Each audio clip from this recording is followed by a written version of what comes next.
evening, everybody. It gives me tremendous pleasure to welcome all of you to the Brown University Breakthrough Lab Venture Showcase 2023.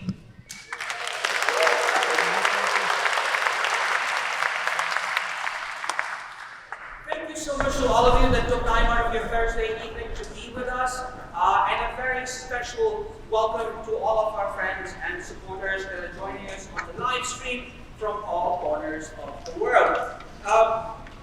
My name is Hamza Ansari. I am the director of the Breakthrough Lab and also a lecturer in innovation and entrepreneurship here at Brown School of Engineering.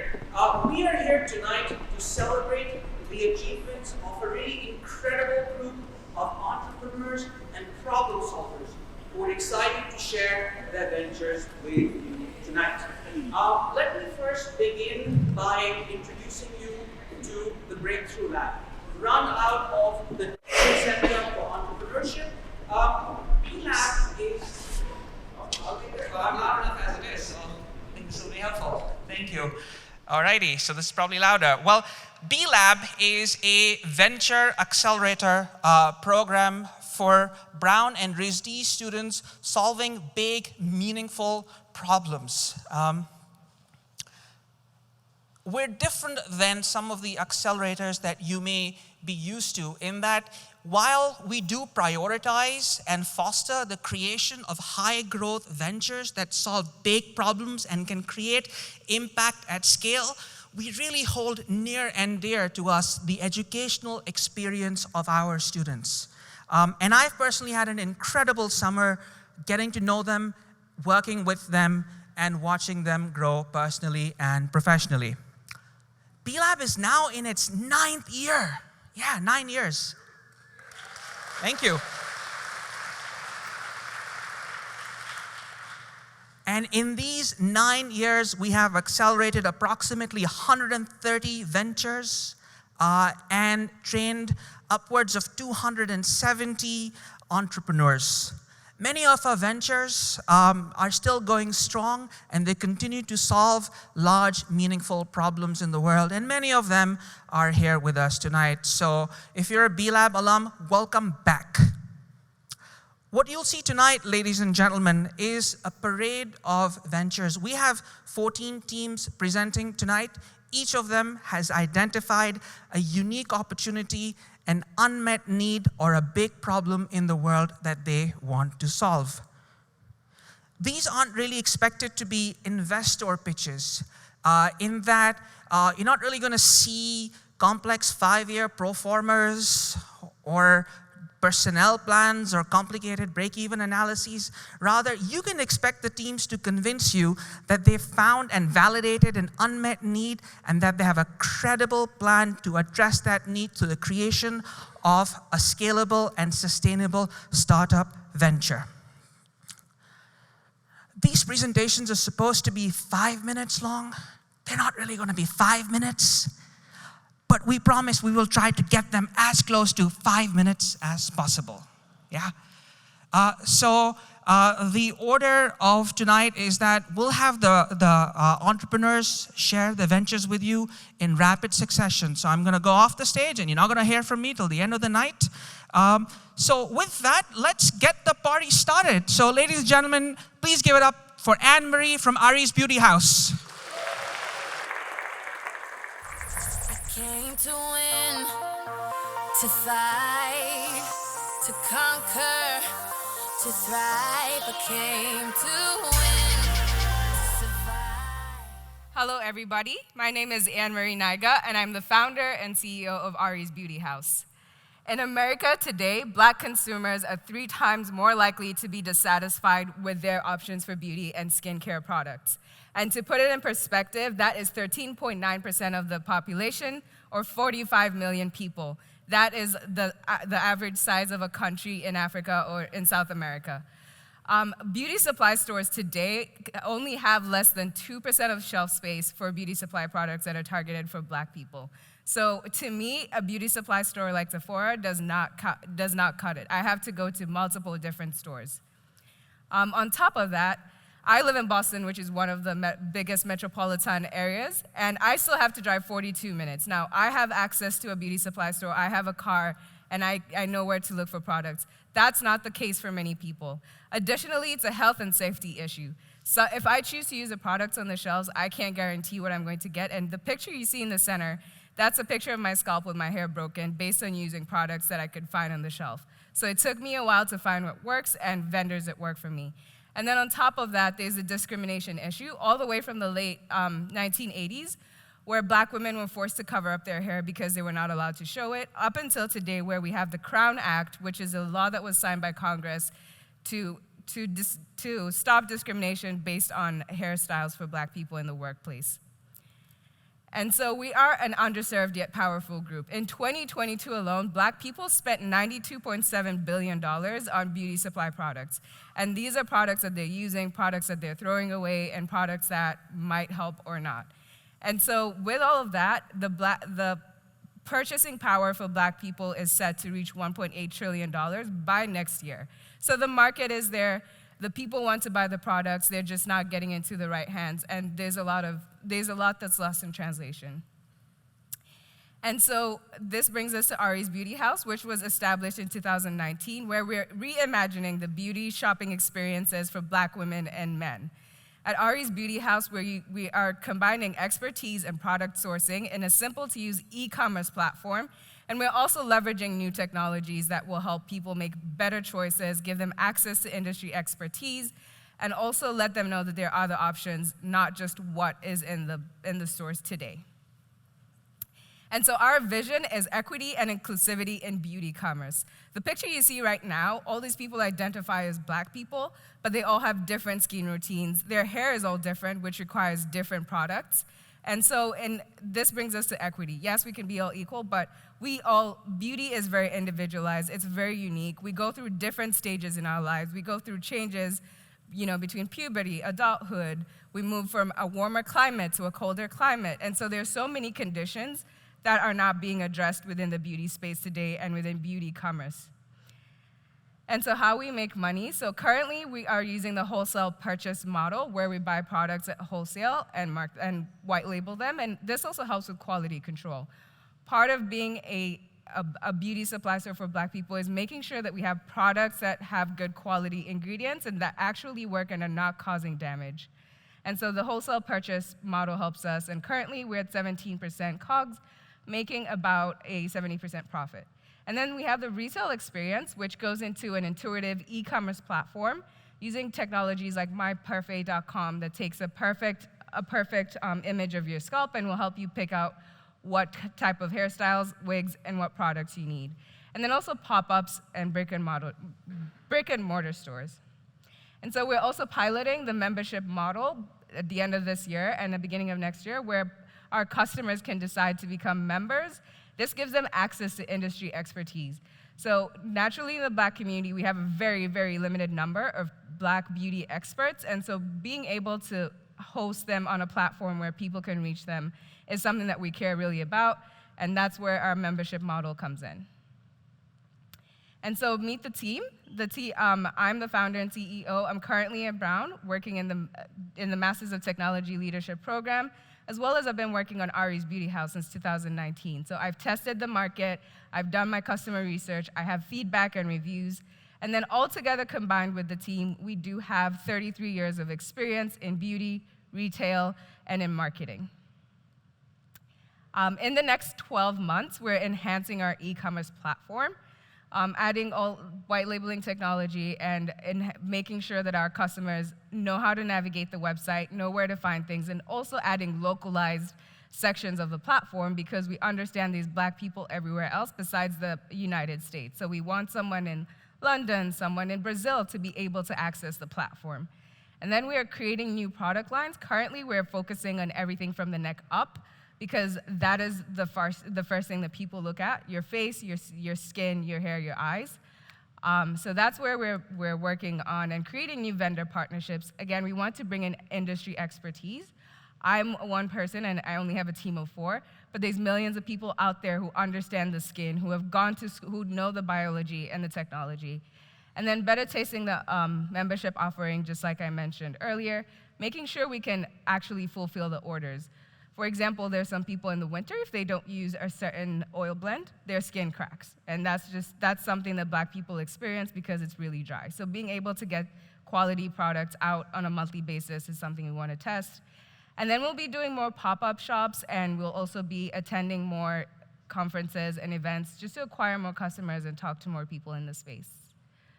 Currently, we're expanding and scaling. I've identified the problem. I've been working it for quite a while. I've gotten customer feedback. Currently, my business for the past 2 years has been running on word of mouth. So with $500,000, I would like to keep my developers on full time, add more inventory and logistics, new hires, and research and marketing. There's still so much more research to be done when it comes to beauty. There's still so many ingredients out there, so many people creating, and we want to be able to tap into those spaces. And thank you so much for listening. As always, Ari's Beauty House is where beauty lives. We aim to be a trusted and fair source for beauty for Black people across the globe. Thank you.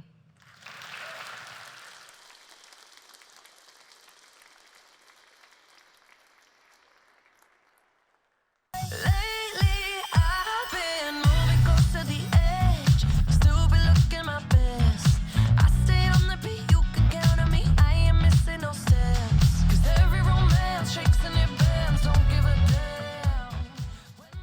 Hi, my name is June. I'm Oishi. And I'm Hyun. And we are 3 of the co-founders behind the College Friends Project, a new way for students to discover their most compatible friends. So how do we get here? Well, in a world where we are more connected than ever, we have paradoxically become more disconnected than ever. And as a result, the US is navigating a modern phenomenon called loneliness. It has become so dire that this past spring, our US Surgeon General, Dr. Vivek Murthy, issued an advisory to start tackling this loneliness epidemic that is officially widespread across our society. At any moment, 1 in 2 American adults say that they experience some form of loneliness. Now, we are talking about more than just a bad feeling here. Loneliness and isolation are associated with an increased risk of dementia, stroke, heart disease, depression, and anxiety. In fact, lacking real and meaningful connection has a similar physical impact to smoking 15 cigarettes a day. A public health crisis is upon us. Now, loneliness transcends generations, but what we've discovered in our research is that today, the Gen Z demographic is most acutely affected by it. This group of young adults have been found to be the loneliest, but at the same time, they are the ones who are the most technologically savvy. So our hypothesis is that a tech-based solution can help facilitate more meaningful real-life connections for them. With that in mind, we see an opportunity to help Gen Z students reimagine connections. Our solution, a mobile app that uses social psychology principles to connect students with their most compatible friends. During onboarding, students answer a series of questions so that we can better understand their values, personality, and identity. We know that quality matters more than quantity, so we send students carefully curated matches over time so that we remove the paralysis of choice and foster intent. So instead of lots of impersonal connections, you're going to be introduced to your potential lifelong friends. Now, we know beginnings can be really awkward, especially with someone new. That's why we'll be there to guide the students along the way with fun conversation starters and nudges to help break the ice and also foster accountability. At our core, we think of our app as a community. It starts free and gives everyone a taste of what we offer. With our premium plan, you unlock advanced features that we've carefully chosen based on the feedback we've received so far. But our vision goes way beyond subscriptions, because for us, it's all about creating a student-focused, sustainable ecosystem that can scale over time. Now, let's talk numbers. There are roughly 20 million college students in the US today.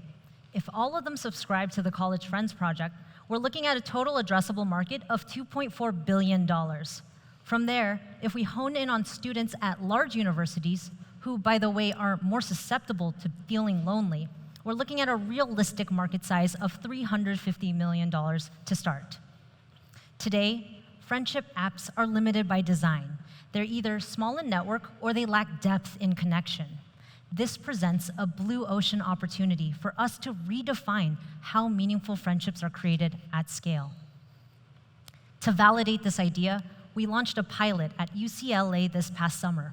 In just 1 month, we garnered over 870 followers on our Instagram page, of which 360 students opted in and completed our 50-question onboarding survey, and a whopping 89% of them agreed to virtually meet with their proposed friend matches prior to the start of the school year. This wasn't merely engagement. This was a cry for deeper connections.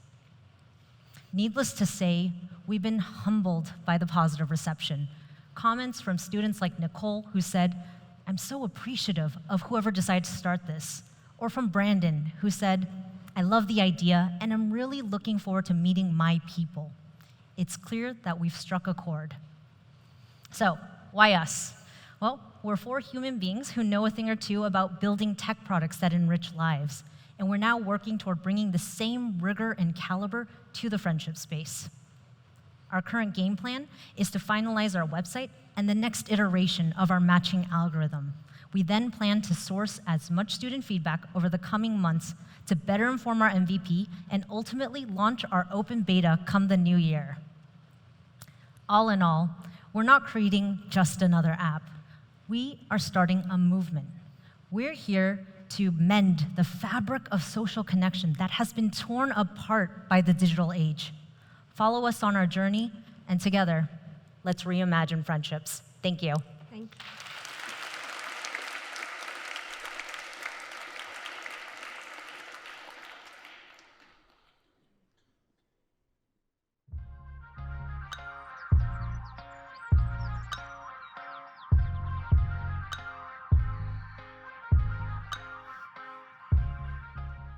Good evening. My name is Grant. That's me up there. And this is Alex. We're both master students in the computer science program. And over the past year, we have been working on Dessert, which is a candidate sourcing and screening platform that helps companies hire better developers faster.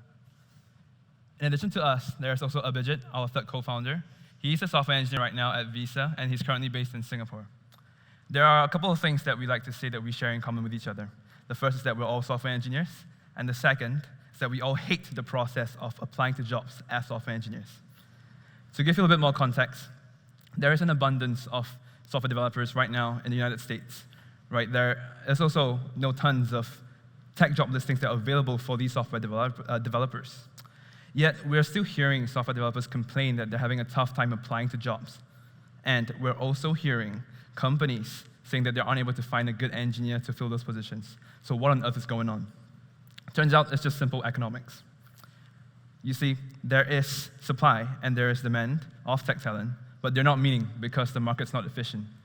So we dove down to try to figure out where exactly this inefficiency lies. To do this, we spoke to more than 100 developers and companies, and here's what we found. Developers told us that they find their current job application process to be repetitive, redundant, and irrelevant to the job scope. In fact, we found that they were sending out an average of 15 applications every week, each involving multiple rounds of coding tests. Companies also had an inefficient process. Many of them were still cold messaging the developers on LinkedIn, trying to get them to apply to their jobs. Some were even using expensive recruitment services. Still, it takes more than a month to fill open positions. So they got us thinking, what if we could just reduce the amount of technical assessment that was necessary for developers to showcase their skills? What if we could help companies hire more efficiently and more affordably? For a company today, hiring is a very inefficient and expensive process. It starts with some form of candidate sourcing, which is usually applying through LinkedIn or Indeed. The next step is then a resume screen. If a candidate gets selected, their next step would be to take a coding assessment. This is usually a very generic challenge, not necessarily relevant to the scope of the job. If at all, the next step would be a skill-specific technical assessment, being tested on the technologies that a company uses. And then they could finally go on to a final interview. All this being managed by the company takes over 1 month. And if you're a developer, this is the process you go through 15 times a week. Desert offers a much more cost-effective and efficient way to hire. We already pre-process the first 4 steps. So when a company creates a job listing, they can go straight to the final interview, reducing their hiring time to just under a week. And what exactly is Desert? It is essentially a common application for tech jobs.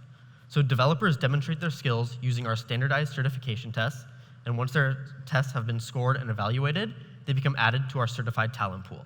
So when a company creates a job listing, they specify the exact skills that they're looking for and get instant recommendations from our platform.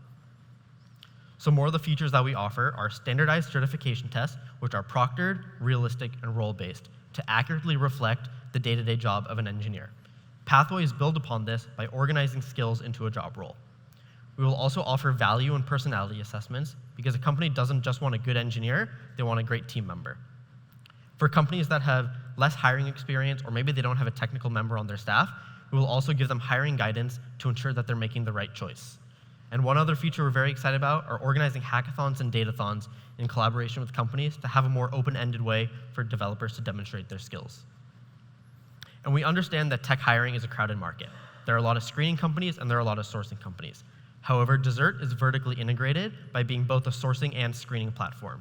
This streamlines the process for both candidates and developers, resulting in a much more efficient hiring process than our competitors. So we have 2 main channels of revenue. First, developers, we're looking at a freemium model. This means that it will be free for them to attempt our certification tests for the first 2 times, beyond which they would have to pay. And for companies, we're looking at a tier-based subscription model, and this would be flexible according to every company's specific hiring needs. On top of that, in line with industry standards, we're also going to apply a closing fee for every successful hire. So over the past year, we have been hard at work interviewing companies, learning about how they hire.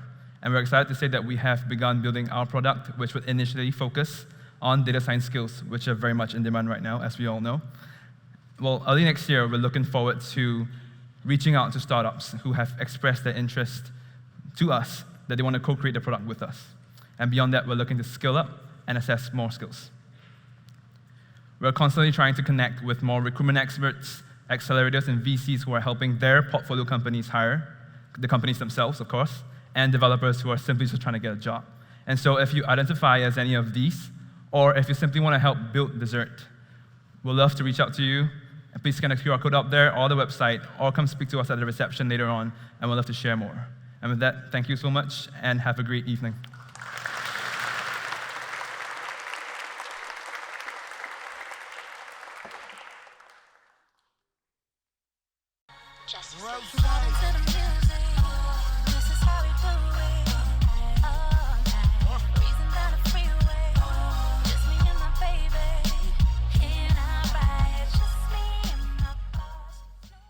Good evening, everyone. My name is Sterling Steiger, and I'm here today as a co-founder of Feature.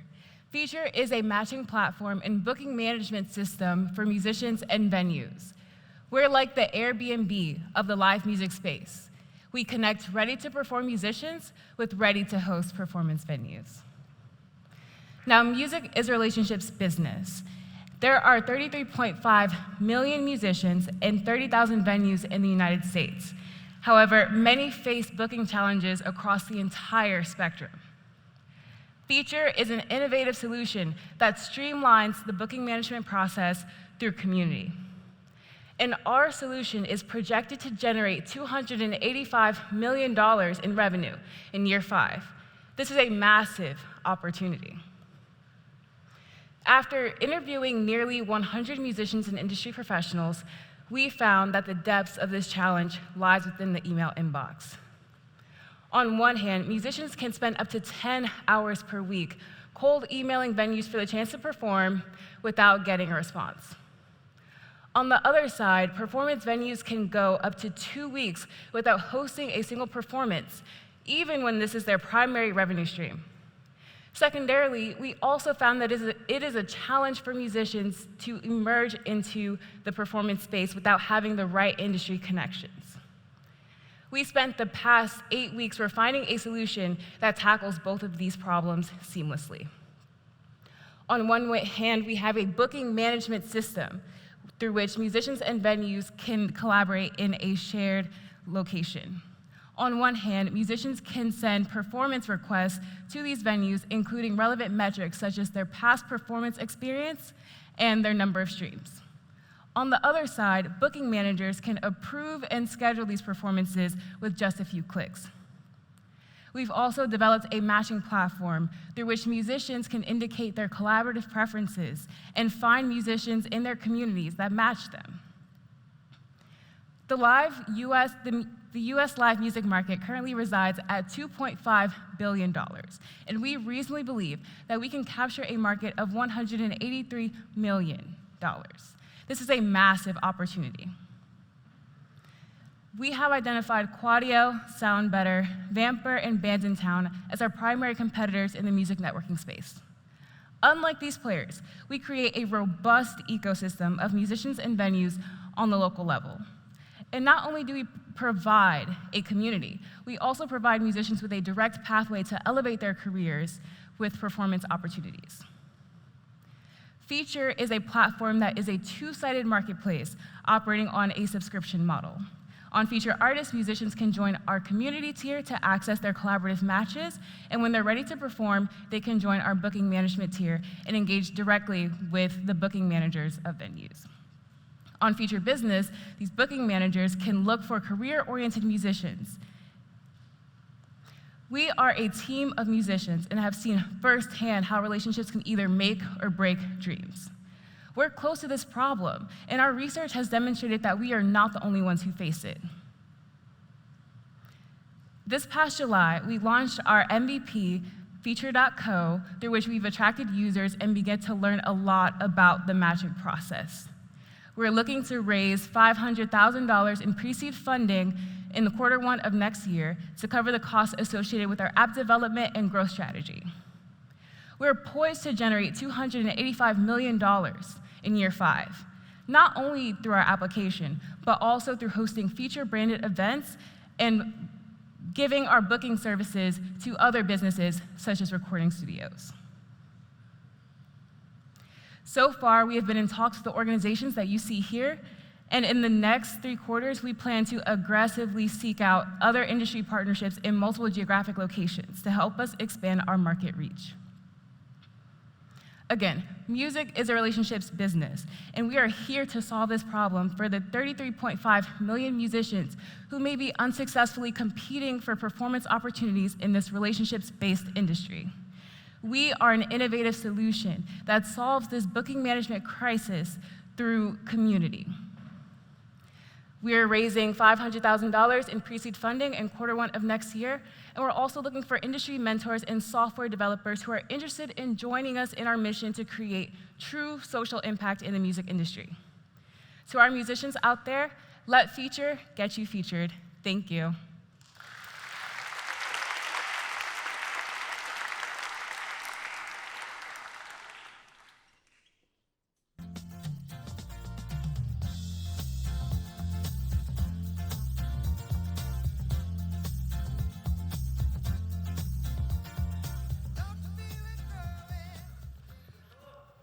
Good evening. My name is Chance Emerson. And I'm John Reitel. And together, we're building Forever Fan. We're a streamlined customer resource management service that helps musicians manage, track, and store fan information. Though we only launched 2 months ago, musicians already love using our product. We've been featured in the Boston Globe, and Forever Fan has, as of this morning, hit $50,000 in annual recurring revenue. I'm uniquely positioned to build this product. I'm a charted folk rock singer-songwriter with over 6 million listens. I've toured with Blues Traveler, I've played at Newport Folk Festival, and in other words, I understand the challenges of independent musicianship better than most. 90% of the songs that come out every day are by independent artists like myself, and there are 9 million of us. To understand what we're doing for these independent artists and why it matters, you need to understand that the music industry isn't what it used to be. The streaming revolution has made every hobbyist musician into an active recording artist. If you were born before 2000, imagine that everyone you knew growing up who played guitar now has the means to release their music whenever they want to a global audience. The barriers to entry are all but gone, and as such, the barriers are really in growth. there's oversaturation, there's underfunding. And so our goal as independent artists is to beat these barriers and become successful in our music careers. All of us struggle to surpass our corporate label-backed competition, but in an increasingly digital world, getting a leg up today isn't necessarily a question of resources, but rather having the right tools to leverage a fan base. In other words, the solution is owning your fan base. We know from the creator economy that 1,000 or even just 100 true fans can make a career financially viable. And nowhere is that more true than for musicians. Fan base ownership gives independent artists that leg up we so desperately need. That's why we founded ForeverFan, the simple customer resource management tool for musicians, or the simple fan resource management platform for musicians. We build software that manages, tracks, and stores information pertaining to artists' current and potential superfans. Artists pay us a monthly subscription fee to use our software.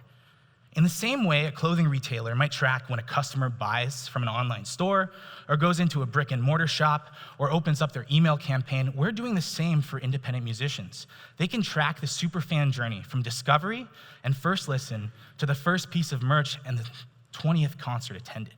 We're not replacing streaming services, nor are we replacing social media engagement. We're not helping artists build advertisements or focused on artist discovery by new fans. Instead, our software goes on top of artists' existing musical ecosystems. Our links go in their social media bios, the phone numbers we make for them are distributed at their shows, and essentially, our suite of technology makes every eyeball and every ear a musician gets count more by bringing these fans and their direct contact information into the musician's community. In simple terms, we make artists famous faster. Our software achieves two goals. We help artists collect and store fan information, and we help them engage with their fans through that data. Let's take a look at just 3 of the tools we provide: the multi-link, the ForeverFan pre-save, and our texting service. The multi-link is a page that artists can direct their online traffic to, such that fans can see all their most important links in one place. If you're familiar with Linktree, think of this as a version specifically tailored for musicians. A ForeverFan pre-save is like a digital pre-order, which allows fans to save all future releases for the rest of time. This may seem like a small thing, but it's hugely important for artists by triggering algorithms on streaming platforms, which leads to increased engagement. And both the multi-link and pre-save page have dedicated spaces where fans can input their information to stay in touch with their favorite artists. Through our texting platform, we provide custom phone numbers to artists such that they can send mass messages to all their fans. Additionally, as fans text this number, ForeverFan's SMS capability prompts them to input their information so that they can stay in touch with their favorite artists. So the multi-link, the pre-save, and the texting service all serve as entryways for fans to join an artist's community. And this is the most valuable aspect of ForeverFan. By artists owning their fan base, they're able to maximize fan retention, develop personal relationships with their fans, gain better insights into audience growth, and most importantly, identify their superfans. This is something musicians believe is worth paying for. We've been live, like I said, for just about 2 months now, and are, as of today, bringing in $50,000 in annual recurring revenue. We have over 250 active paying subscribers. We also have an active artist community where we receive feature requests, hold bi-weekly courses, and more. Our enterprise MVP was also finished this week, and we're bringing on our first enterprise client this month, a manager with 15 artists. We haven't raised any money and have done all of this by bootstrapping. So what's next? On the tech side, we'll be spending the next few months building out this superfan dashboard that John brought up to reach its full potential.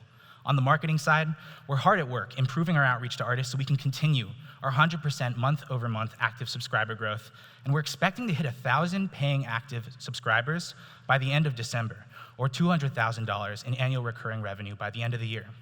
We're excited to grow and achieve our mission for more musicians than ever. ForeverFan makes artists famous faster. Thank you.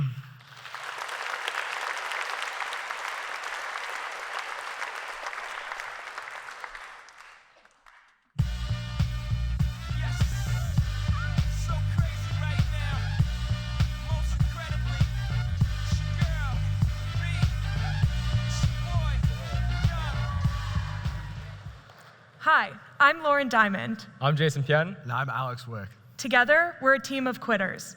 Allow me to explain.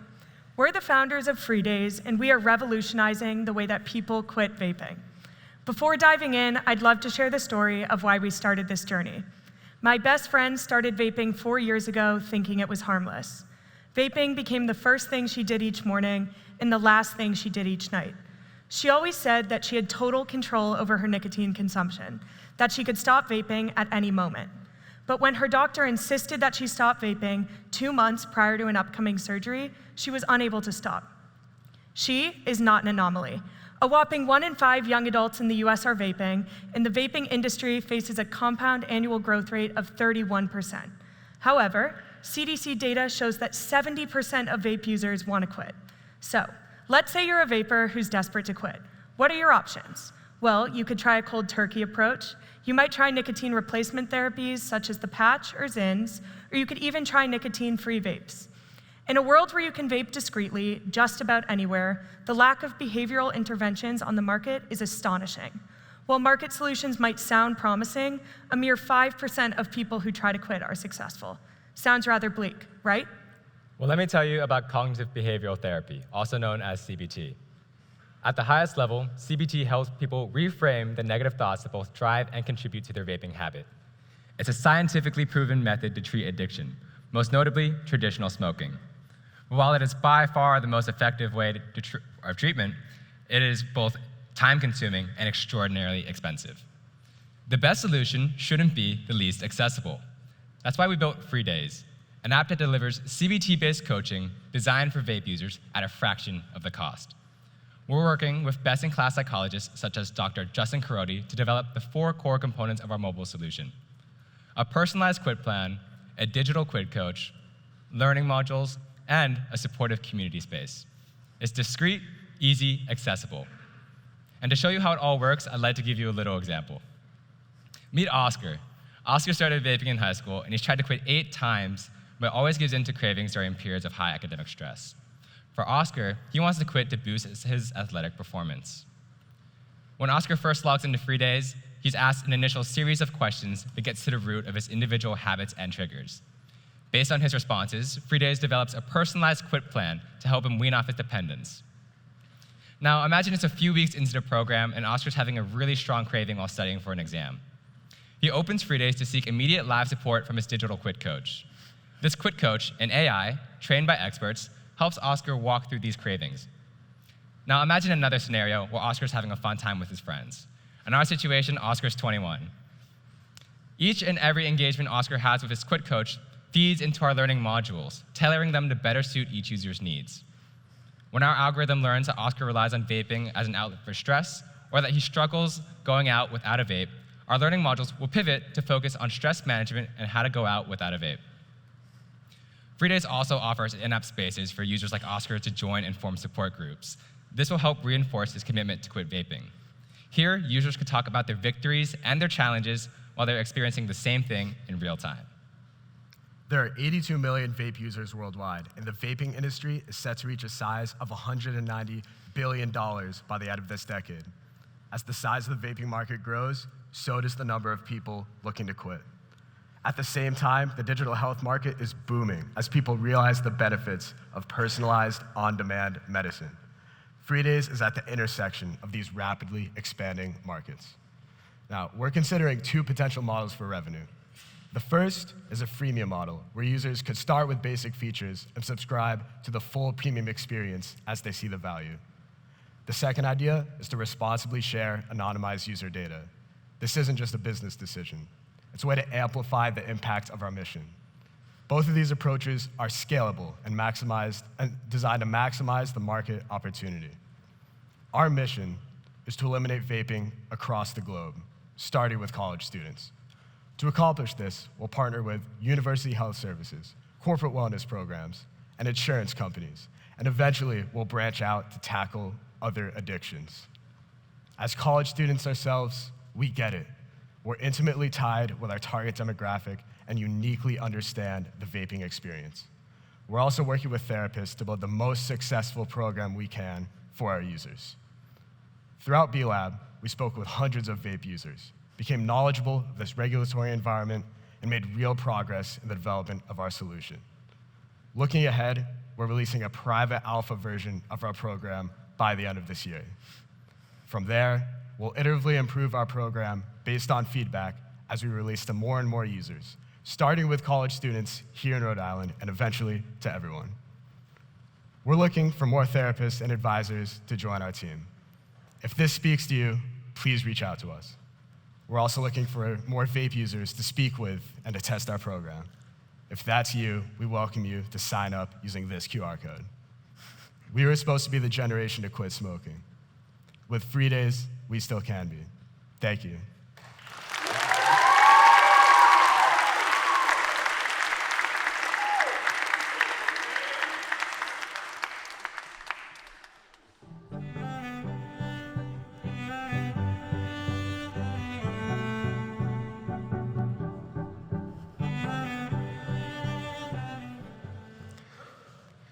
Take a moment to think about the number one thing that brings you joy in your life. When was the last time you engaged with this thing intentionally? Over 200 million people across the globe report that they are dissatisfied with their lives. Irada is a fun and social card game and mobile app that helps people discover their purpose and is grounded in science. We project $144 million in revenue by year 5 in a $41 billion personal development market. Happiness has hit a record low, and as of 2022, only 14% of people report that they are truly happy with their lives. What's more is that, according to Forbes, 60% of Americans are dissatisfied with their lives, and this dissatisfaction costs the US economy over $550 billion annually to lost productivity.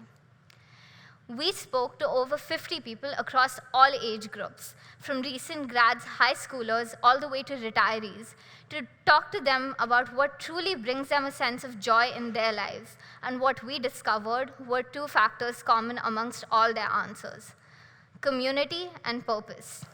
Our findings have also been echoed by some of the longest studies done on human health and happiness by the Harvard School of Public Health and the Blue Zones Foundation. Irada takes these findings and converts them into a fun way to discover your purpose using the Ikigai framework. The Ikigai framework is an age-old Japanese concept that aims to combine 4 different elements to lead the most satisfied life. These 4 elements are what you love, what you are good at, what can help you earn money, and what the world needs. We take the Ikigai framework along with 8 different psychological principles and convert it into a card game with 70+ introspective prompts that's meant to be played with friends, family, or even strangers. This card game not only helps you connect more deeply with yourself, but also grounds you in a sense of community as you connect more deeply with other players. This card game is also linked with a mobile app that uses behavioral change techniques like social incentives, daily reminders, and prompts to help you be more aware of your purpose in your daily life. Here are some of the questions in the first prototype of our game. How are you going to save the world? What problem do you love having? What are some questions to which you urgently need answers? We operate in the personal development market, which is currently booming at a rate of 5.5% annually and is projected to reach $60 billion by the year 2030. There has been an influx of interest in personal development products, both analog and digital, with over 150,000 self-help books being published every year and over 250 personal development apps being created every week. We take advantage of this using our tactile card game and our digital app to project $144 million in revenue by year 5. Initially, we plan on testing in spaces like support groups and schools, as these are the spaces with the biggest concentration of people that are undergoing life transitions, which through our research have the biggest need for our product. By doing this, we also establish a lot of credibility. We're already piloting in places like the Wheeler School, Camp Wacklow, as well as Brown's own Career Lab. And later on, we plan to scale through places like Amazon, as well as Walmart and Target. Current solutions don't check all the boxes. While social media, books, or podcasts can be accessible, a lot of times they're difficult to stick to long term. On the other hand, life coaching can be unaffordable or just plain out inaccessible to a lot of people. Irada revolutionizes this approach by being fun, science-based, affordable, and through its gamified nature, it's easy to stick to long term. My name is Moksh, And I'm Vinny. and we envision a world where people live more purposeful and joyful lives. We're supported by a team of advisors who have broad entrepreneurial and technical expertise who support us as we build our venture. Irada brings together community, purpose, and joy by helping 200 million people that are currently dissatisfied lead more purposeful and joyful lives, using a fun and social card game and mobile app that helps them build their purpose and is based in science. If you like what we're doing, please join our waitlist by scanning the QR code above and be the first to be notified when we launch our product. You also might have noticed that there are cards taped to the seats in front of you. These cards are directly from our first version of our prototype. Feel free to take these home, and if you like what you're seeing, come see us at the reception to check out our full deck.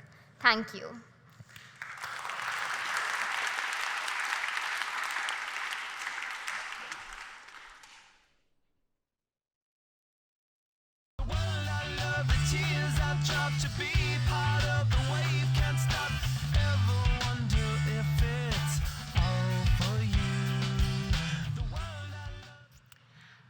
Good evening. My name is Colleen. My co-founder is Tyler, and together we are Cognitive Edge.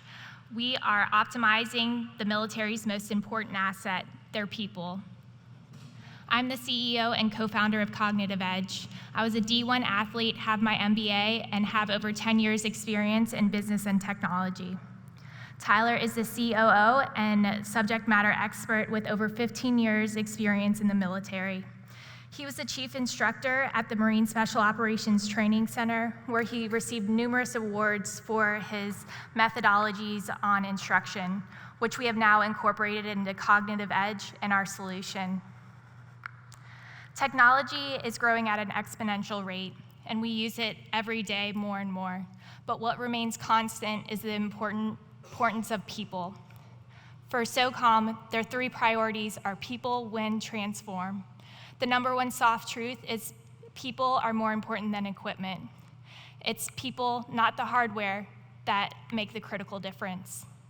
With this ever-evolving battlefield that we're seeing currently in Ukraine, and with recruitment woes being at an all-time high, it's more important than ever that we recruit, train, and retain our military talent. So the challenge at large, it takes $1.5 million to recruit, train, and certify one special operations individual. As you can see depicted here on the screen, attrition rates are north of 60%. This leads to hundreds of millions of dollars being lost each year and thousands of incredible talent being lost each year as well. I'd also like to point out the 46% for MARSOC. That lower attrition rate is directly a result of the methodologies that Tyler used while he was a chief instructor at the Marine Special Operations Training Center. So, in every single industry, there's 3 main challenges. How do you recruit talent? How do you train and develop that talent? And how do you retain that talent? At Cognitive Edge, we're focused on training and developing talent. Currently, as it stands today, all the evaluations are being recorded on pen and paper, leading to siloed data, lack of objective evaluations, and lack of collaborations. So we have digitized this process and created the hyper-enabled instructor. So what we do that's differently from our competitors is they mainly have a focus on human performance. Our dashboard collects data on biometrics, on grades, mental aptitude, physical capability, and attributes, which all is collected and then brought back to leadership in a data visualization tool. So where are we today? We're extremely excited to say we started beta testing with the Department of State. So we're currently within negotiations on the contract of a pilot study with them that has already began. We start with the Secret Service in November with a pilot study there, and then in November we have a pilot study that has been committed with the U.S. Army Special Operations Command. From here, we're just starting with training, but we aim to own the entire human capital development of military personnel. So we'll create a tool for recruitment, which leads into our hyper-enabled instructor, and then a talent management system. From there, the possibilities are endless. With each industry, we could go into healthcare, professional sports, and state and local law enforcement. Thank you for your time today. We are Cognitive Edge, and we are digitally optimizing human potential.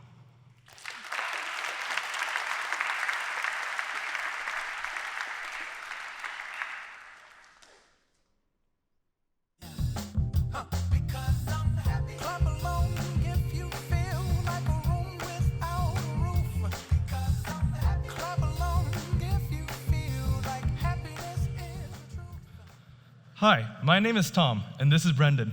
We're the founders of Mentis. Our mission is to make learning 10x faster. As students, we understand the frustration of losing focus for a moment in class, then sitting there completely lost for the next hour. Even though we go to lecture, we must still come back and watch recorded ones just to review and digest complicated course concepts. In fact, students spend upwards of 120 hours reviewing and watching recorded lectures throughout the year for their various courses. Now, even though recorded lectures are becoming increasingly more accessible, there's still some problems. They can be long, boring, and generic. But what if they're not? What if you don't have to spend hours scrolling through videos just to find a single detail you missed? Or wait in line to speak to a TA or hear back from a professor? Or worst of all, fall asleep staring at the computer screen in front of you? What if video lectures are efficient, interactive, and personalized? We transformed these what-ifs into reality by building Mentis, a better edtech platform for video lectures. Well, what does that look like? Imagine you're watching a lecture, and you have a specific question. With Mentis, you can just ask and receive a conversational response tailored to the content of the lecture. Now, what if you're not satisfied? What if you want to hear the professor speak and answer your question exactly as I did in lecture?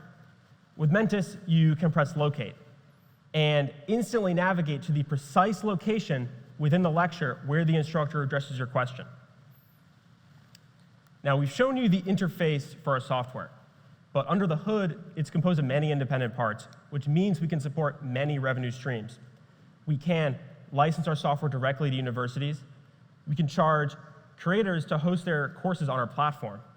We can sell our API to developers building their own applications, strip question data of identifying information and sell it to third parties, and using a freemium model, implement direct-to-consumer marketing. Because we have so many revenue streams, we can target the entire $265 billion higher education technology market, composed of universities like Brown, online university platforms like Harvard Extension School, and independent creator platforms like edX, Coursera, and Udemy. Because our market is so large, many different companies are approaching it from different angles. However, none of them possess a product that has the 3 core components necessary to accelerate video learning. A sufficient solution must be AI-enabled, so it has the flexibility to tailor to the needs and learning styles of different students. It must also have an open ecosystem so that instructors can upload their own course content. Lastly, it must be education-specific, meaning it must go beyond the standard video hosting platform to have course hosting and privacy infrastructures that students and professors desire. Even though these companies have a few of these pillars, only Mentis has all 3. We're the right team to build this product because we're more than just technical. As students, we're solving our own problem and the problem of those around us. Therefore, we have unique insights into the needs of our customers. In addition, we're guided by our wonderful advisor, Serene, who is an expert in the education technology industry. Together, we aim to formally contract with 10 universities ahead of the 2024 to 2025 school year. Although this is an ambitious goal, we've shown that we can both build and iterate rapidly. Since we started in January 6 months ago, or 8 now, I guess, we've built numerous iterations of the product and have tested them with summer courses at Brown. Just this week, we launched our latest version that's compatible to work with YouTube and MP4 videos that's open for all to use. Soon, starting with Professor Pavlik's course, we'll be piloting it with current Brown courses and might just be in a course that you're taking. Therefore, I invite you all, come join us and learn with Mentis.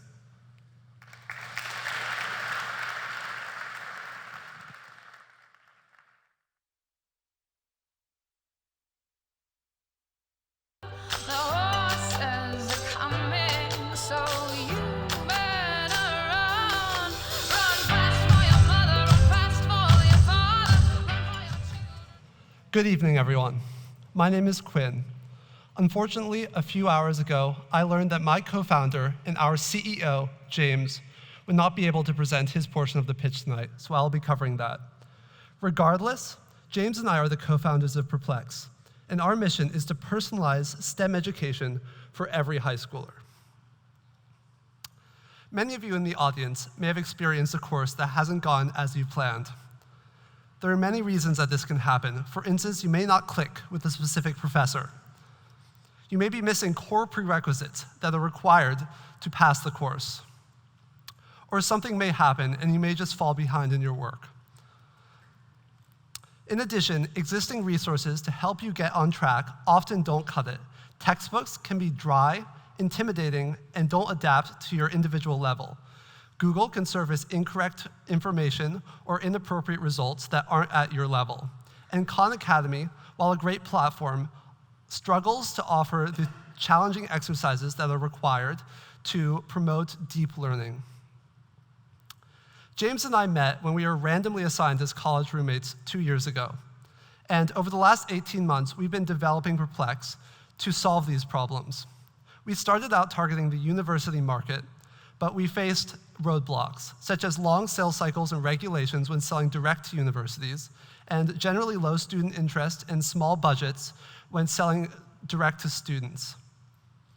Over B-Lab, as we've validated and learned more about our market, we decided to pivot to high school, which is a $900 million market in online education that is fast growing and solves our issues. Selling direct to parents and students is a lower barrier to entry, and given the ever-increasing difficulty of college admissions, parents and students have a deeper interest in pursuing solutions that will satisfy their needs and promote learning. James, since he was 16 years old, has been tutoring in math and physics. And he has found through these tutoring sessions that tutoring is the gold standard for personalized learning. While students may come to him with a variety of different concerns in their tutoring, the method he uses to tutor them and help them learn never changes. First, he evaluates where they are at in their course and helps them figure that out. Second, he curates within his list of problems to help his students figure out and have a personalized experience. Third, he guides his students through challenging problems. And finally, he motivates them to do their best work. Here at Perplex, we are emulating all 4 aspects of that cycle. First, we are evaluating students with detailed metrics of their strengths and weaknesses down to individual misconceptions, so they can figure out where they stand. Second, we curate problems that are designed in our custom-built editor and then selected based on student skills so they can have a personalized and tailored experience. Third, and this is the part that I think sets us apart the most from our competition, we are able to guide students through challenging problems. We do this through a system of adaptive problem expansion, so that if a student gets a problem wrong, we break that problem down into easier steps that they can then solve. This lets students be an active participant in their learning rather than passively reading a solution, and mimics the process a good tutor would follow. We are also exploring AI integrations to further personalize these expansions. And finally, we motivate students to do their best work through a parent dashboard that gives parents the resources they need to help evaluate their students, push notifications, and gamification systems to help students motivate themselves. Over the past few weeks, I've been building out an MVP that contains core features from each of these categories. And throughout the last 18 months, I built multiple versions of our product. So I'm confident that we have the skills to deliver an experience that emulates the process of tutoring and promotes student learning better than any of our competitors. We are starting out in the IB market. Over the summer, James tutored a few students in IB, which is International Baccalaureate, an advanced program for high school students. And we realized that there was a market opportunity. In addition, James's high school was the founding high school of the IB, and many edtech companies got their start there. This gives us the inside lane into that market and sets us up for success. We are having trouble right now keeping up with demand and content, so if you have taken the IB and are willing to help us out to build content, please let us know so that we can personalize STEM education for every high schooler.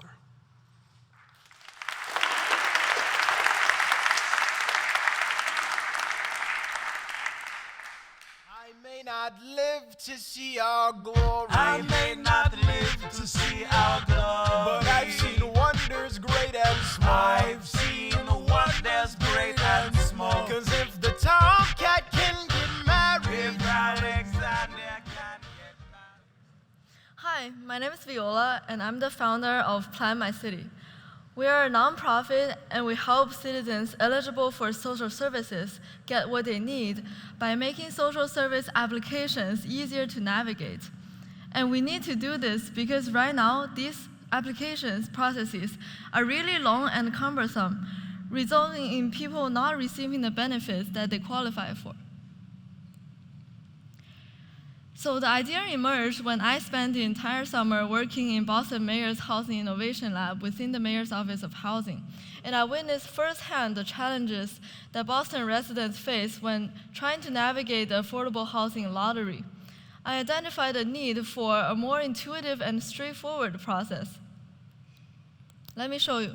How do eligible applicants apply today? The City of Boston asked me to make this infographic to at least visualize the application process of their current affordable home ownership program. Look at how cumbersome this is. Imagine you are a single mom raising 2 kids, stumbling through 3 jobs, but each year you have to fill out 4 forms and go through 5 meetings to apply. And don't just take my words for it. We conducted extensive bottom-up research with government officials, community leaders, and residents from 4 cities, and it's abundantly clear that social service applications are more cumbersome than they're supposed to be. For example, we have found that eligible Boston residents have been not applying to the affordable housing programs because the process looks so complicated and they just don't have the time. Residents who were able to purchase note that it was only because a staff member from Boston Home Center was there to hold their hands throughout the way. However, staff members running the program note that it is highly time-consuming to work with applicants one by one due to the number of lotteries going on. We propose an easy-to-use, intuitive application platform that leverages design and AI to reduce stress for applicants. There are 3 aspects to it. First, for explaining the process, our service transforms long and discursive government documents into illustrative and easy-to-understand infographics. When the resident decides to fill out the application, our service transforms tiresome and tedious forms into intuitive, personalized auto-fillings, especially helpful when you have to fill out the same form every year. Throughout the way, our service preserves the timely Q&A benefits for applicants while releasing stress for government staff by incorporating fine-tuned large language models.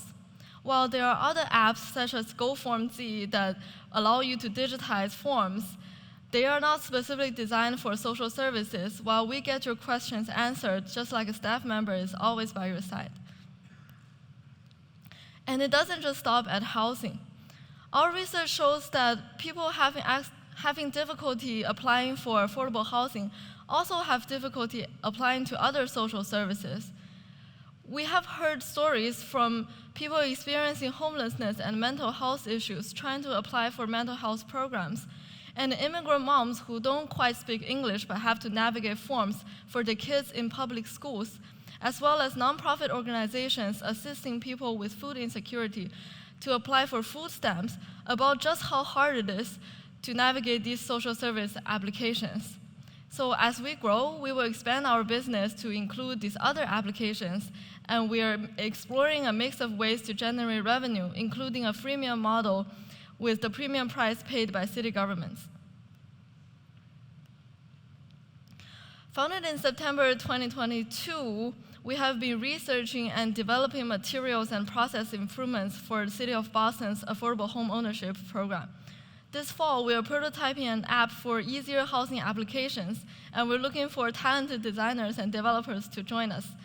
We hope to launch in the year 2024 and reach 3 cities the year after. So to conclude, our service helps people get what they need by making social service applications easier to navigate. And that includes better explaining the process with infographics, getting your questions answered with an AI chatbot, and allowing you to fill out applications easily on your phone. It's that easy. Please join us on this journey. Thank you.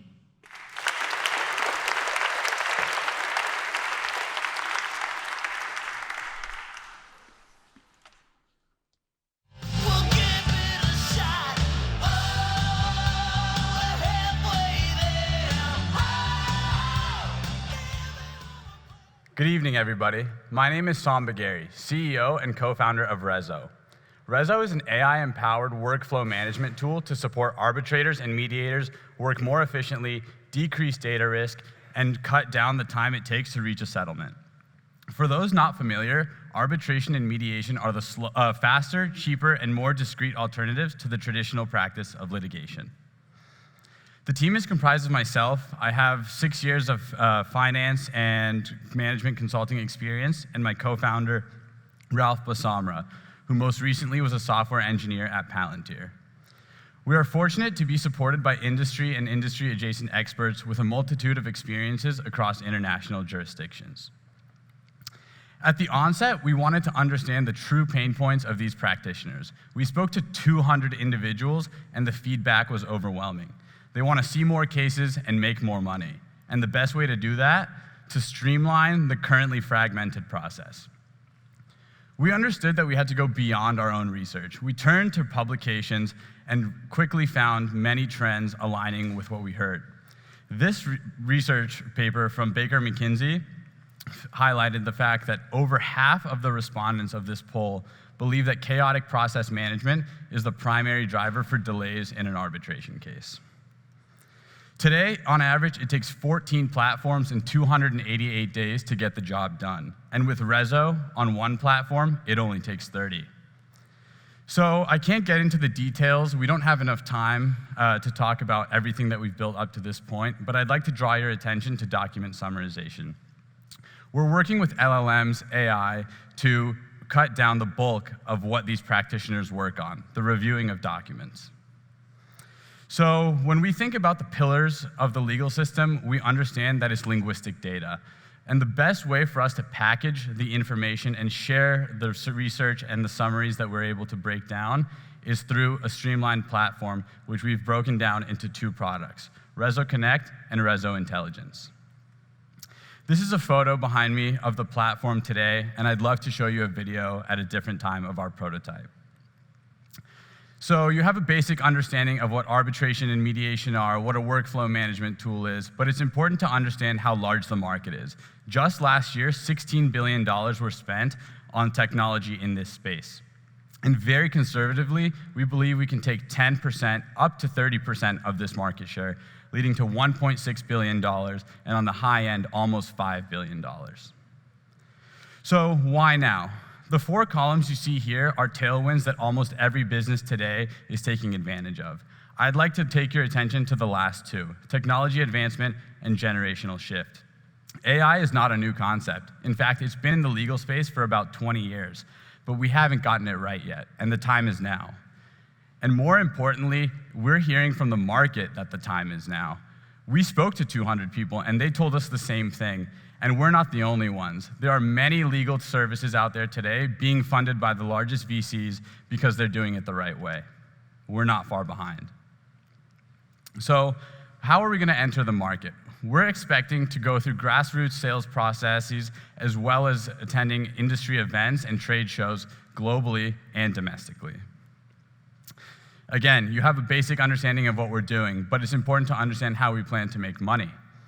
We plan to make money by selling a subscription fee per seat per month, and at the same time, taking a percentage of every single case that's seen on our platform. And lastly, like another team alluded to tonight, we plan to randomize and redact the information collected and sell it to third parties who may be able to study this information. We're only a few months into the venture, but we've made some strides very quickly. We plan to roll out a beta at the end of October. We have a team of 2. We just brought on 2 new engineers, and we started fundraising last month with a goal of $1 million. And in just 1 month, we've raised $250,000. Thank you so much for your time and attention, and I look forward to meeting some of you, many of you, after this.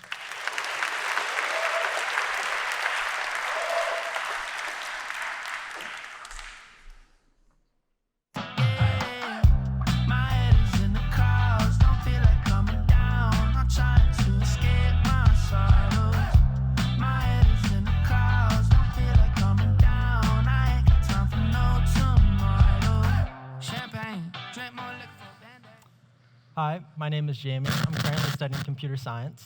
Hi, I'm Devlin. I'm studying electrical engineering. Hi, I'm Griffin. I'm studying math. We're all juniors here at Brown, and together we co-founded Topo Prints. Topo Prints is developing a 3D printer with an integrated recycling solution. We've seen firsthand the waste associated with 3D printing. Over the last year, we have been making and selling our own 3D topographical maps of locations throughout the world. Unfortunately, we've also been making mountains of trash. Here's a glimpse of the plastic waste we've generated in producing these prints. In fact, over the last year, we estimate 10% of our own filament goes to waste, and we're not the only ones. We talked with 61 university makerspaces around the country, with failure rates as high as 32% at the University of Nevada and 26% at Georgia Tech. We also talked with the director of the Nollop facility at Tufts, and he couldn't have said it better. Systems exist for turning plastic waste into usable filament. However, the current standard for recycling workflows is inconvenient and inefficient. For example, the current available system from Philibot consists of 5 or more separate machines and adds up to a hefty sum of $18,000. We also spoke to UChicago Makerspace director Kent Lambert, who spent an additional $12,000 on maintenance of the system.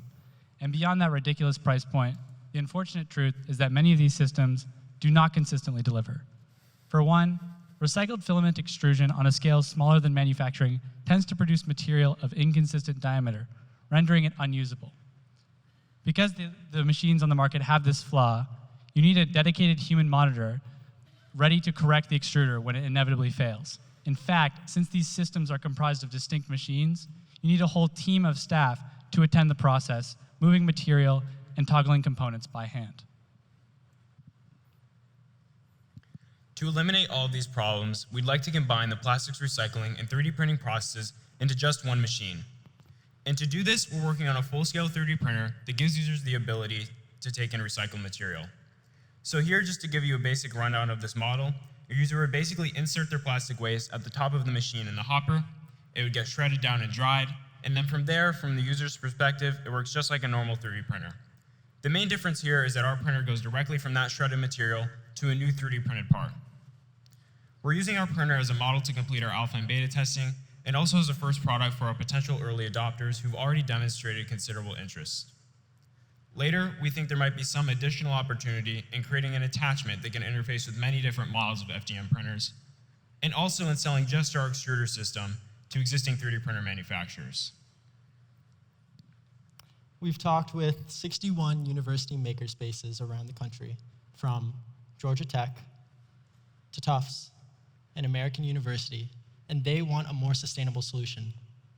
In fact, 30 of these university makerspaces have already expressed interest in being buyers or testers after our initial in-house testing rounds.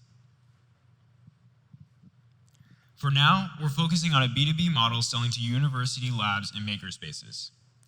Universities provide a friendlier starting market and also have sustainability goals that they have to meet. And so that's why we're focusing on this part of the market for now. Later, though, we do plan to expand to several other market segments. So here, we have rapid prototyping companies such as Xometry that use 3D printers to create custom prototyping parts. Next, we have product development firms that use rapid prototyping technologies, including 3D printers, regularly in their existing workflows. Last, and perhaps most significantly, we plan to partner with existing 3D printer manufacturers to sell just our extruder and recycling system and let them integrate it into their existing machine frameworks. This way, the end user can buy from a trusted brand that they already know while still getting the functionality of our system. The entire 3D printing industry is currently estimated at $19.9 billion and is expected to grow 20% annually for at least the next 10 years.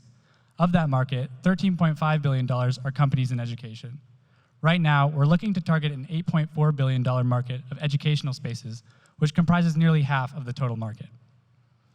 As you can see, we've been manufacturing parts and are working on assembling everything. We're hoping to have an MVP by January 2024, done testing the device in-house by March, and then released to early adopters by June. Right now, we're looking for expertise in polymer material science, advice on moving into new market segments, and since there are a lot of fellow students in the audience, possibly some help with product development as well. In the future, we'll need to raise money to manufacture inventory. By harnessing the power of recycling, we can not only address the mountains of plastic waste, but also pave the way for a more sustainable future. With university makerspaces, manufacturers, and corporations looking towards greener solutions, we can move mountains.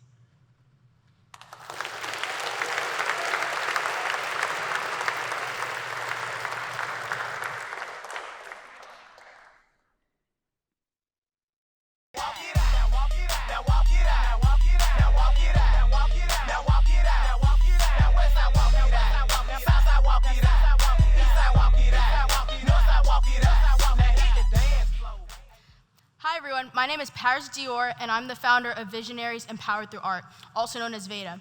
We're building a $500 million sneaker and apparel customization service in the form of a two-sided marketplace.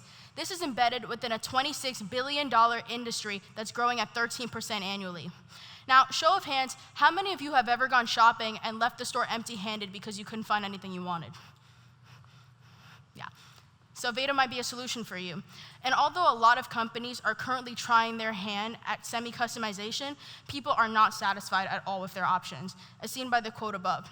Your choices are Burberry and Numbers, super custom. So we're gonna see what we can do about that. We've surveyed over 1,000 university students across the Northeast, and there's two things that they all have in common from our surveys. Two things that make them fall in love with a piece of clothing that they're trying to buy. One is uniqueness, and two is sentimentality. On one hand, although companies are trying their hand at semi-customization, they still lack eccentric designs that are unique and really outside of the box and take risks. On the other hand, students think of their clothing as an extension of themselves. They want to be able to show their identity with their clothing, and they can't with mass production. I'm the best person to solve this problem because I've been on both sides of the issue. When I was younger, I was a terrible artist. Absolutely terrible. However, my friend John was a great artist, and he would often listen to me describe something that I'm imagining, and he would draw it for me on paper, much like our artists do with people who are looking to create a cool design but don't know exactly where to start. It took me a decade to learn to do this for myself and for my clients, and after a while, I've been able to learn to do it. My design expertise is also augmented by my amazing mentors, Julie Siegel, Rosie Mangiarati, and Yemi Saccone, all industry-leading fashion entrepreneurs. This one-on-one design process was inspired by my friend John and what he did for me. And whether you want something completely outside the box or something more simple, VEDA offers a fully custom design process. So you can come to us and say, I want Grateful Dead bears wrestling in front of the Brown logo. And we will make that happen, just like we did with the wrestling team. So they gave us the design all the way to the left. We refined it to create the design in the middle, and all the way to the right is what we eventually printed on their shirts for them, and they were ecstatic. So our design process really puts people at the forefront of their process so that they're able to convey who they are as a person and really have full control over their style. And that's exactly why no one provides the intricacy and attention that we do at scale. Where individual sneaker artists are able to create very intricate designs, they don't have the ability to scale that we do. Semi-customization options like custom ink and many things that students currently use for customization has scale and does provide design intricacy, but they still limit your vision to templates, but we don't do that. Also, we have mass-produced brands like Nike and many of the stores that you were probably thinking about when you raised your hand earlier, but these have scale and they lack individuality entirely. Our model embeds outsourcing for all of our products, so we manufacture with Smart Printy and Monster Digital, among other manufacturers, so that we're able to focus on you, the customer, and this design process, one-on-one, and really take time to understand what you want. And we do this, one, B2B, and we sell the shoes, which I'm currently wearing, by the way, and these will be sold at university bookstores, including the Brown Bookstore, within this upcoming October, so please go grab a pair. And this is 64% profit margins, and we're selling about 50 to 150 units monthly, depending on the school size. On the other hand, we have student organizations, and we're selling D2C with very unique designs that are about 10 to 30 units per group. And these are 70% profit margins, and you can actually find some of these designs all around the room under our logo stickers during the reception. We are planning to become the go-to marketplace for sneaker and apparel customization. And we're gonna do that first by establishing credibility and brand awareness through our bulk orders. These are much larger sizes, lower prices, and we're selling wholesale to universities. And then we're gonna take that cash flow and invest it into developing a marketplace. This is gonna be a network of artists that can come for design opportunities and then be paired with people who are looking for cool designs but don't have artistic expertise. And you can create anything from hoodies, shirts, and sneakers. And this is going to be smaller order sizes, of course, but then we're also gonna have much higher intricacy going forward, and even hand-painted designs. Like I said before, we have a huge market and revenue potential. So we are looking at a $26 billion market in decorated apparel. Of that market, $3 billion is spent on university apparel alone, and we're confident that we could be taking in $500 million in revenue by year 5, because no one else is doing this currently but us. Like I said, we're already making sales and performing on large stages. So we're launching within the Brown University Bookstore for Parents Weekend. We're also doing Rhode Island Fashion Week and New York Fashion Week. And we're going to be in 20 schools by the end of 2027 so that we can take that cash flow and develop our marketplace in 2029. So please join us in escaping mediocrity and empower personal style on a grand scale. Just to recap, people are sick and tired of the semi-customization. The solution here you're seeing is this increase in the decorated apparel industry, and whether it's on social media and you're seeing custom shoes being made, or any other kind of customization within the clubs that you're already in on campus, but this is taking our world by storm. And Veda is the best choice to do customization, because if you're gonna customize it, you might as well go all the way, right? You don't want half customized products. So how can you empower our vision? We're raising a $360,000 pre-seed round, and this is gonna enable us to, 1, lease and fully stock a location for our artists to work, and 2, pay our artists to work over the next 2 years. We're also looking for a sponsor for New York Fashion Week, designers if you'd like to join our team. And lastly, if you're looking for anyone who's looking to level up their merchandising, please refer Veda, because we are first and foremost envisioned by you and empowered by us. Thank you.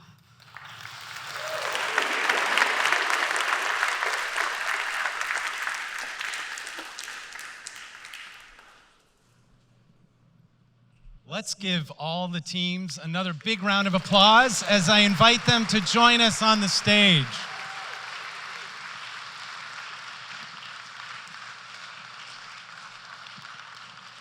You can keep clapping. Let's keep clapping while they join us on the stage.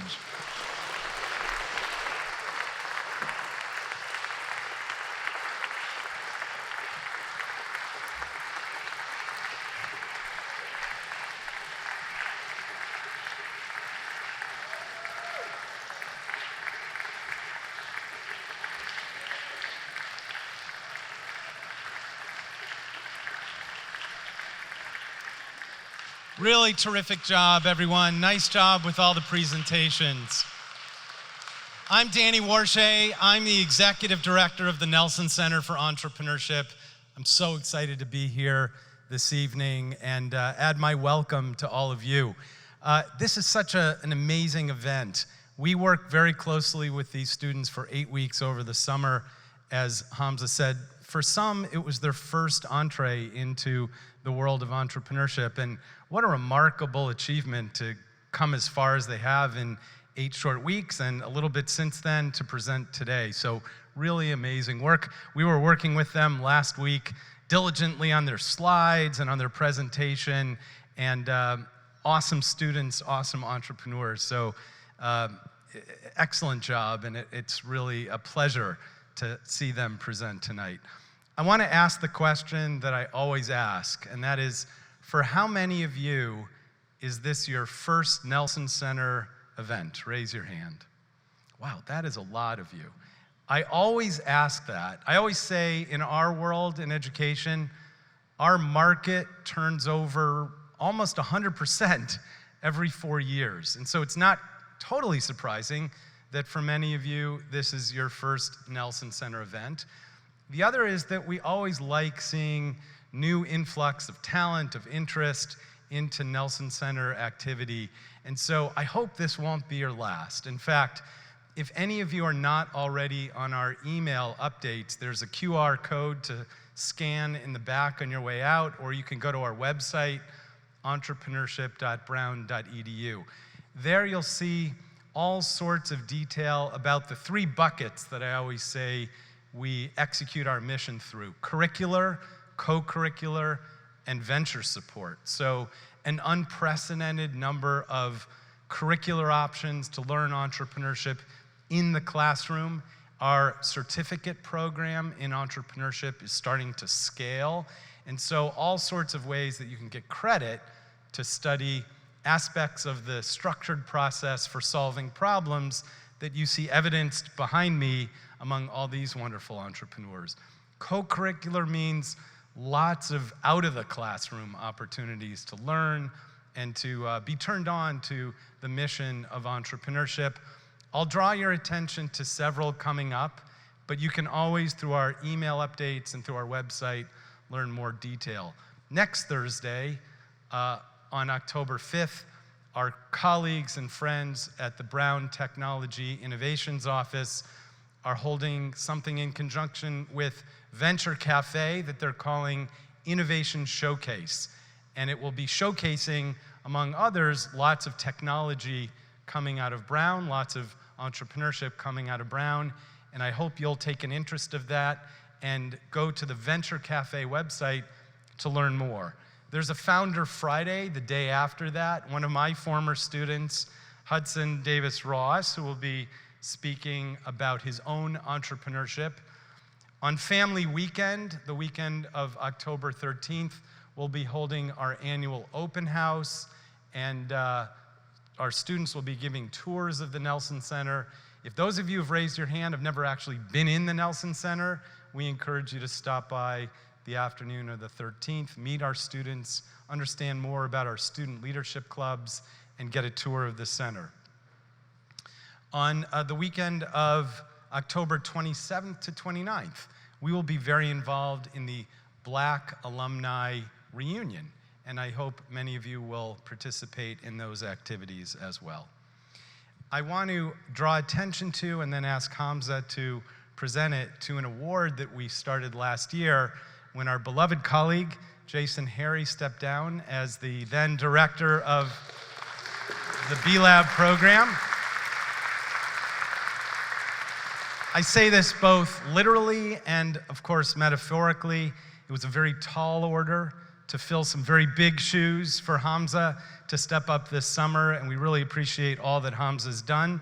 And we decided the way we would honor Jason last year when he was stepping down as B-Lab director was to create a B-Lab Leadership Award in his honor. So that is the Jason Harry B-Lab Leadership Award, and I was given a list of all the qualities that the winner of this award has to exemplify. It's quite a list. I'll just tell you real quickly, those qualities, of course, are all embedded in our dear friend Jason, but they include initiative, conscientiousness, team building and collaboration, mentorship and support, influence and inspiration, ethical leadership. Hard to imagine that anybody could live up to all of those. Of course, Jason does. And I'm going to turn the mic over to Hamza, and he's going to award it to this year's winner. Thank you, Danny. So just to give everybody an overview of our process, we actually had our cohort select from among them a pair that embodies all the principles that Danny just talked about, as exemplified by our dear Jason Harry. We polled them, and the votes were clear. The results were clear.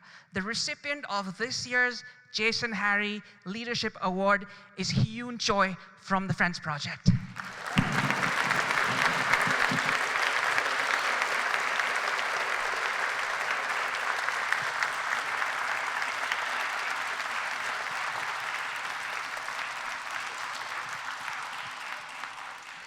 So over 2 months of B-Lab, Hyun demonstrated exceptional leadership skills and a commitment to inclusivity. She meaningfully enriched the B-Lab experience for all of us. And from what I hear, she also organizes the best game nights. So thank you, Hyun, for everything that you did, and thank you for making the experience all the more better. Congratulations, very well deserved.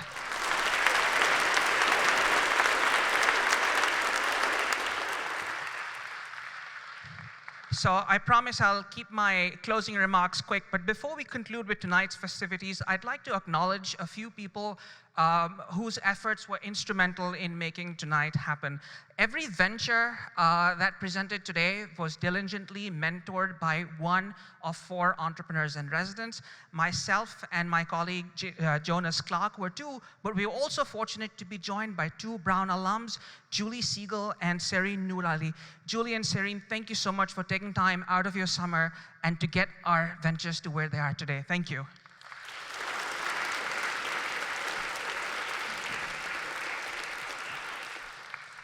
In addition to Julie and Serene, we were supported by a rich and robust network of upwards of 60 mentors and B-Lab alumni, many of whom are in the audience tonight. Thank you so much for everything that you do. It really does take a village. Nothing we do at the Nelson Center would have been possible without the heroic efforts of our strong, committed, and diligent team. So I'm going to call you guys out. Please identify yourselves. We have Tori Gilbert, who's somewhere up there. Katie Calabro. Sheila Haggerty. Aiko Sadikova, Jonas Clark, who unfortunately could not be here today, and of course, Danny Warshe.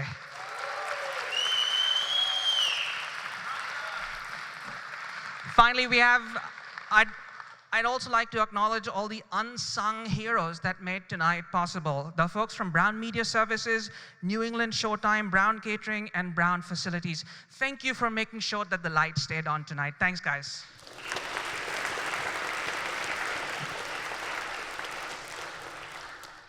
All right, before we end, I'd like to also thank all of the entrepreneurs. You know, as you all know, this was my first year as director, and I could not have asked for a more dynamic, wonderful, and supportive group of people to work with. You know, you guys worked incredibly hard, not just throughout B-Lab, but in the weeks and months since then, and the results of your effort were apparent tonight. You guys knocked it out of the park. You know, you've heard me make this joke before, but I really do feel like a proud dad tonight. So thanks, guys. Congratulations.